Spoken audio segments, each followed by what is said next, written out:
Hello everyone, আসসালামু আলাইকুম। আশা করছি আপনারা সবাই বেশ ভালো আছেন, আমিও ভালো আছি। আজকে আপনাদের সাথে একটা নতুন রেসিপি শেয়ার করতে চলে এসেছি।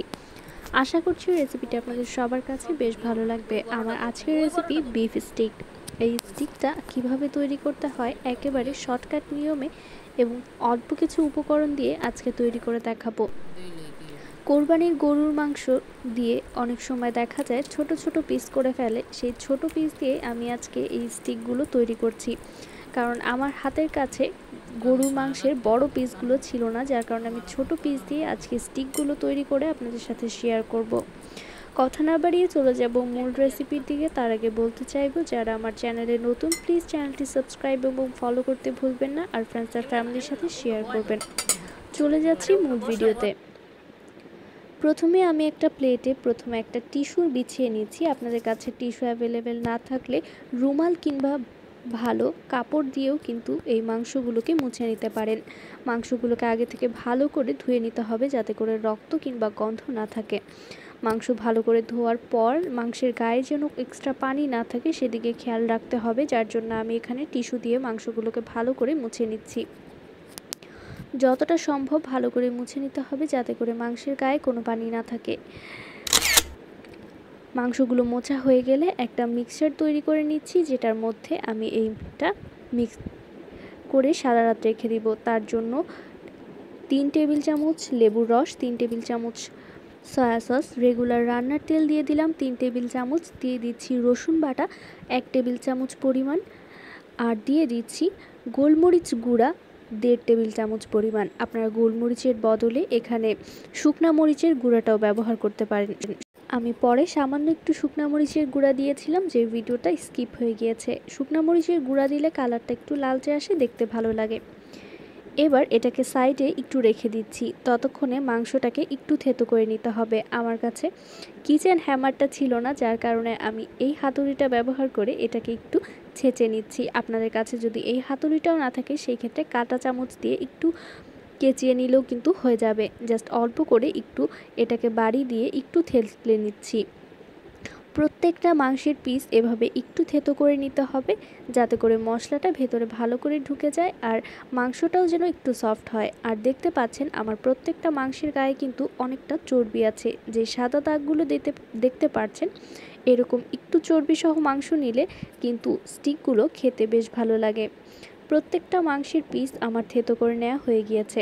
এবার এগুলোকে মেরিনেট করে কমপক্ষে 4-5 ঘন্টা রেখে দেব।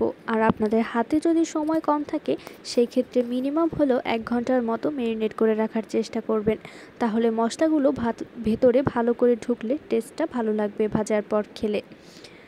এভাবে প্রত্যেকটা বিফের টুকরা এভাবে একটু মেরিনেশনের যেই মশলাটা তৈরি করলাম সেটার মধ্যে ভালো করে মিক্সড করে নিতে হবে।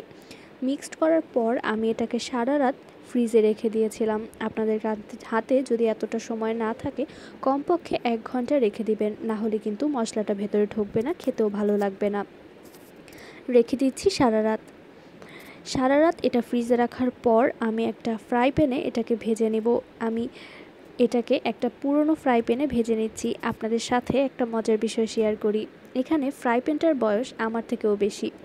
ফ্রাই প্যানটা আম্মু বলছিল যে এটার বয়স প্রায় 25 বছর হবে। তো এত বছর পুরনো ফ্রাই প্যানে এই স্টিকটা তৈরি করার কারণটা হচ্ছে, স্টিকের গাটা একটু পুড়ে পুড়ে যাবে আর দেখতে ভালো লাগবে।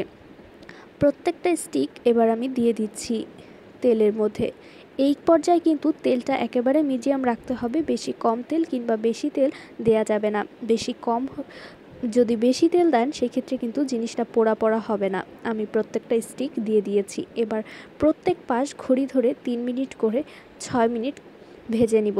আর এর মধ্যে দিয়ে দিচ্ছি 1 টেবিল চামচ পরিমাণ বাটারটা আমি আগে দিতে ভুলে গিয়েছিলাম, যার কারণে আমি পরে দিয়েছি। এভাবে চামচ দিয়ে একটু চেপে চেপে ডিজাইন করে নিচ্ছি, কারণ আমার কাছে ওই ডিজাইনের কড়াইটা নেই, ফ্রাই প্যানটা নেই, যার কারণে এভাবে একটু ডিজাইন করে উল্টে দিলে ওই পাশটা একটু ডিজাইন হয়ে যাবে, দেখতে ভালো লাগবে। এক পাশ আমি 4.5 মিনিট থেকে 5 মিনিটের মতো ভেজে নিয়েছি। এবার প্রত্যেকটা উল্টে দিচ্ছি। 5 মিনিট ভাজার পর প্রত্যেকটা পাশ দেখুন একটু পুড়ে পুড়ে গিয়েছে, দেখতে কিন্তু ভালো লাগছে। আর প্রথমে আমি এগুলোর ভাজার আগে দুইটা ভেজেছিলাম। ওই দুইটা হচ্ছে গিয়ে আমি ভেবেছিলাম 10 মিনিটে হয়তো বা ভাজা হবে না, যেহেতু গরুর মাংসটা সেদ্ধ হতে অনেক সময় লাগে। ওই দুইটা আমি প্রায় 20 থেকে 25 মিনিটের মতো ভেজেছি, তখন একেবারে শক্ত হয়ে গিয়েছে। তো কেউ 10 মিনিটের বেশি ভাজবেন না, 10 মিনিট এটা ভাজার জন্য একেবারে পারফেক্ট সময়। 5 মিনিট করে দুইবার ভাজলেই হয়ে যাচ্ছে। বেশি সময় নিয়ে ভাজলে শক্ত হয়ে যাবে, জুসি ভাবটা থাকবে না, খেতেও ভালো লাগবে না। তৈরি হয়ে গেল আমাদের আজকের রেসিপি বিফ স্টিক। আশা করছি আপনাদের ভালো লেগেছে। ভালো লেগে থাকলে প্লিজ চ্যানেলটি সাবস্ক্রাইব করবেন, ফ্রেন্ডস আর ফ্যামিলির সাথে শেয়ার করবেন, কমেন্ট করে জানাবেন আপনার মতামতটি। আমাদের এমনই সুন্দর ভিডিও দেখার জন্য চ্যানেলের পাশে থাকতে হবে। আমি আপনাদেরকে একটা স্টিক কেটে দেখাচ্ছি। স্টিকটা কতটা নরম আর সফট হয়েছে আপনারা দেখেই বুঝতে পারছেন। ধরার আগেই এটা কাটা হয়ে যাচ্ছে। ভিতরে কিন্তু সুন্দর একটা লালচে কালার এসেছে, দেখতেও ভালো লাগছে। সারা রাত মেরিনেট করার রাখার কারণেই কিন্তু এই ভিতরটা লালচে হয়েছে, না হলে কিন্তু ভিতরে কালারটা একেবারে সাদাটে থাকতো, দেখতে ভালো লাগতো না। ভিডিওটি দেখার জন্য ধন্যবাদ। বিদায় নিচ্ছি এখানেই।